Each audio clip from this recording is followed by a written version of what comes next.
Kinain mo? Hindi ko lang basta kinain, friend. Nilunok ko pa. What? Friend, kailangan kong tulong mo. Bakit? Payuhan mo nga ako. Hindi ko kasi alam kung tama yung ginawa ko. Bakit? Ano bang meron?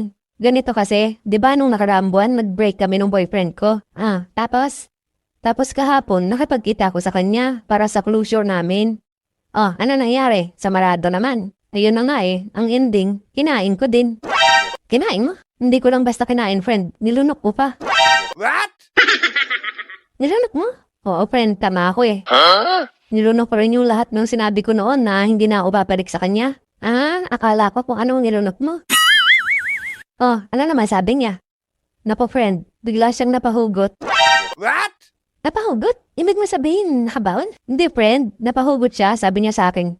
Ngayon ko lang na-realize na meron palang mas mapait pa sa ampalaya. Yun ay ampalayain ka. Bruh. Hugot. Akala ko naman kung anong hinugot. Ano sabi mo?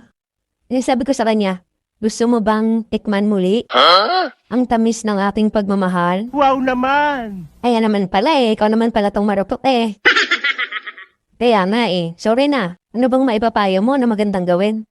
Total naman mukhang nagkabalikan na kayo. Mas maganda siguro kung maya't-maya mong ipakita sa kanya. Maya't-maya ko ipapakita? Paano? Hindi na ako magdadamit. What? Tanging hindi yun. Maya't-maya mong ipakita sa kanya yung pagmamahal at pag-aalaga mo. Baka naman kasi nakukulangan na siya.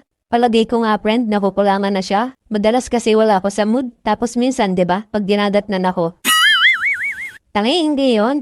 Baka kasi nakukulangan na siya sa time mo para sa kanya. Tsaka yung tiwala niyo sa isa't isa, dapat hindi nagbabago. Siguro naman malaki yung sa inyo pareho, di ba? Oo, friend, malaki. Yung sa kanya mahaba, tapos yung sa akin naman makapal. Wow naman! Daddy, hindi yun. Ang sinasabi kong malaki, yung tiwala niyo sa isa't isa. Ganun ba? So, anong dapat kong gawin? Ibaon mo na lang. What? Ibaon?